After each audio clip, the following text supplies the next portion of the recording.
Screen पे एक तस्वीर देख रहे हैं। इस तस्वीर में देख रहे हैं आप जर्मनी के फॉरेन ऑफिस के मिनिस्टर, और इन्होंने एक सम्मेलन में सीधे सीधे क्या कहा। इन्होंने कहा कि हमारी नजरों के सामने सब कुछ बदल रहा है, आर्थिक तौर पर बदल रहा है, राजनीतिक तौर पर बदल रहा है, पूरा का पूरा इंटरनेशनल ऑर्डर तबाह हो रहा है और एक चैलेंज है जो हम सब के सामने आकर खड़ा हो गया है और कोई अकेले उस चैलेंज को हैंडल नहीं कर सकता है। जर्मनी के तरफ से एक तरह से ये ऐलान है। अब क्यों ये ऐलान है? इस ऐलान के पीछे एक इंसान खड़ा है और वो है डोनाल्ड ट्रंप। डोनाल्ड ट्रंप जिन्होंने सीधे सीधे नाटो को दोषी ठहरा दिया, और नाटो को दोषी ठहराते हुए इन्होंने नाटो देशों को यहाँ तक कह दिया कि तुमने हमारी मदद नहीं की, हम भी तुम्हारी मदद नहीं करेंगे। अब कहा यह जा रहा है कि नाटो टूट जाएगा अगर डोनाल्ड ट्रंप ने यह फैसला कर लिया कि वो नाटो से निकल जाते हैं। तो अब इस बीच बहुत सारी ऐसी चीजें हो गई हैं। द टाइम्स ऑफ इंडिया की इस खबर को देखिए जिसमें कहा जा रहा है क्या अब रूस और नाटो के बीच में जंग होगा, क्योंकि पुतिन ने एक वार्निंग दी है फिनलैंड को, लिथुआनिया को, लातविया को, इस्टोनिया को। अब हुआ क्या है, इन 4 देशों ने, बाल्टिक देश हैं ये 4 देशों ने ऐसा क्या कर दिया है, और इस बीच ब्लॉकेज भी शुरू कर दिया है रूस ने। अब रूस ने एक नोटम जारी किया। स्क्रीन पर एक तस्वीर देख रहे हैं, ये आर्कटिक का इलाका है। इस आर्कटिक के लिए इन्होंने नोटम जारी किया कि इस इलाके में किसी भी तरह की कोई गतिविधियां नहीं होंगी, और अगर कोई गतिविधियां हुई तो इसके दोषी तुम रहोगे, कोई और नहीं रहेगा, हम नहीं रहेंगे। और ये नोटम 1-2 दिन के लिए नहीं, बल्कि ये नोटम 30 अप्रैल तक के लिए है, यानी कुछ लंबे समय तक के लिए। और इसमें कहा जा रहा है कि रूस क्या करने वाला है किसी को खास तौर पर पता नहीं, लेकिन पश्चिमी मीडिया कह रही है कि ये रहस्यमयी है। और नाटो सीमा के बाद रूस ऐसा क्या कर रहा है? नॉर्वे के उत्तरी तट के पास खास करके ये इलाका है। नाटो देश नॉर्वे के सीमा के बेहद करीब है। 30 अप्रैल तक आर्कटिक क्षेत्र को पूरी तरीके से बंद कर दिया गया, और कहा जा रहा है इतने लंबे समय के लिए बंद करना ये एक असामान्य है। आमतौर पर ऐसे नोटिस कुछ दिनों के लिए होते हैं। रूस का कहना है कि वो एक रॉकेट लॉन्च करने वाला है, रॉकेट सोयूज 2.1B। अब ये लॉन्च होगा तो इसके कई मलबे हो सकते हैं, आसपास के इलाके में गिरे, समुद्री इलाके में गिरे, इसीलिए इन इलाकों को मिसाइल इम्पैक्ट एरिया कहा गया है। नॉर्वे अंदर से थोड़ा हिला हुआ है, और हिलने के पीछे कारण भी है। कारण ये है कि 4 देशों ने, फिनलैंड, इस्टोनिया, लातविया, लिथुआनिया, ये चारों नाटो के सदस्य हैं और बाल्टिक क्षेत्र में हैं। इन देशों ने यूक्रेन को ये कह दिया कि चलो भाई, तुम हमारे आसमान का इस्तेमाल कर सकते हो और ड्रोन भेजो, रूस के तेल बंदरगाहों को समाप्त करो। अब ये थोड़ी अजीब सी बात हो गई। कहते हैं ना, विनाश काले विपरीत बुद्धि। फिनलैंड, इस्टोनिया, लातविया, लिथुआनिया ने ये अपने एयर स्पेस को देने की बात करके एक टेंशन को बुला लिया है। ड्रोन के हमले लगातार रूस पे हो रहे हैं और नागरिक क्षेत्र प्रभावित हो रहे हैं। इसी बीच रूस ने एक वार्निंग जारी कर दी है। रूस के सुरक्षा परिषद के सचिव हैं सर्गेई शोइगु, पुतिन के बेहद करीबी हैं, पहले रक्षा मंत्री थे। उन्होंने कहा कि रूस को यूएन चार्टर के आर्टिकल 51 के तहत जवाब देने का पूरा हक है। अगर ड्रोन उन देशों के ऊपर से आए तो रूस उन्हें गिरा सकता है या इन देशों पर सीधा हमला कर सकता है। और भी कई बयान दिए जा रहे हैं। फिनलैंड को अलग से दिया गया है चेतावनी कि अगर वहां नाटो के न्यूक्लियर हथियार या F-35 जेट्स आए तो रूस की प्लानिंग बदल जाएगी। बाल्टिक देशों का कहना है कि नहीं, हमने ऐसा कुछ भी नहीं किया है, हमने यूक्रेन को ऐसा परमिशन नहीं दिया है।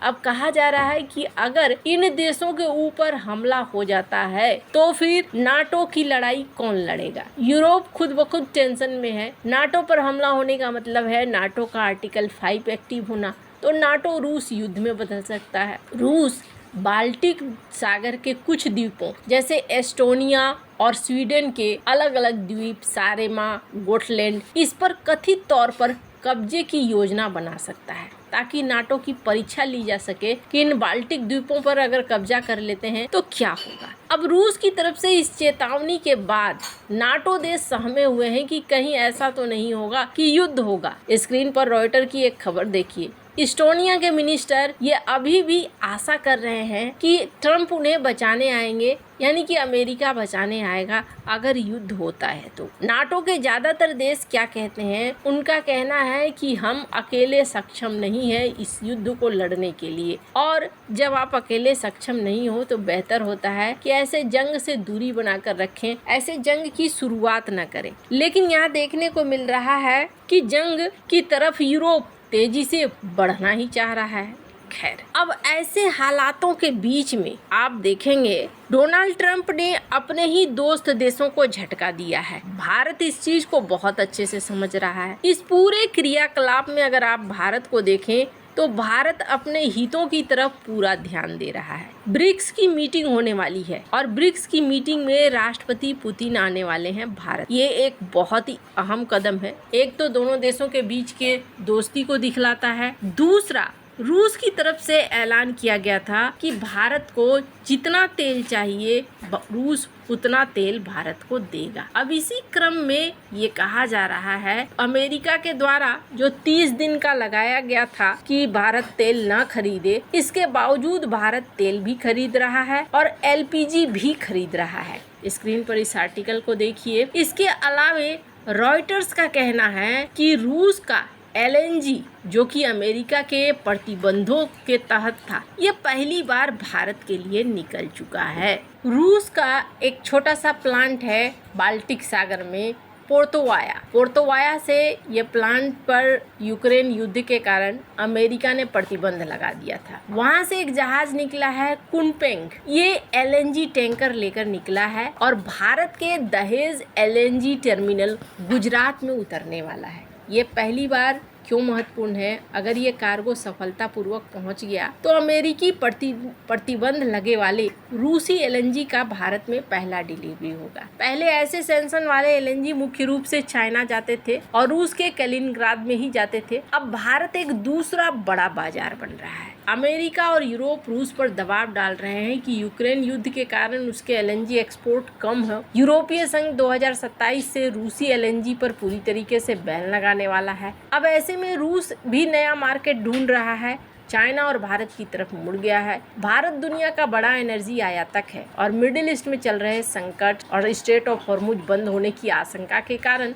भारत सस्ता और सुरक्षित सप्लाई ढूंढ रहा है। पिछले साल अमेरिकी राष्ट्रपति डोनाल्ड ट्रंप ने कहा था कि पीएम मोदी ने उन्हें आश्वासन दिया है कि भारत रूसी एनर्जी खरीदना बंद कर देगा, लेकिन भारत ने इसकी कभी पुष्टि नहीं की। भारत हमेशा कहता रहता है कि उसकी खरीदारी कीमत, सप्लाई सिक्योरिटी और अपने उपभोक्ताओं के हित पर आधारित है। रूस के लिए सैंक्शन के बावजूद नया बाजार मिल रहा है तो उससे कमाई रहेगी। भारत के लिए सस्ता एलएनजी मिल रहा है, खासकर जब ग्लोबल सप्लाई में दिक्कत है तो भी। भारत ने एक तरीके से अमेरिका को इग्नोर करते हुए रूस के एलएनजी जहाज़ों को भारत के पोर्ट पर उतरने की अनुमति दे दी है। ये अमेरिका के लिए एक बड़ा झटका भी है और अमेरिका को एक संदेश भी है कि भारत अपने हिसाब से चलेगा, किसी और के हिसाब से नहीं। कमेंट कर अपनी राय जरूर बताएं। जल्द मिलते हैं अगले वीडियो में नई खबर के साथ।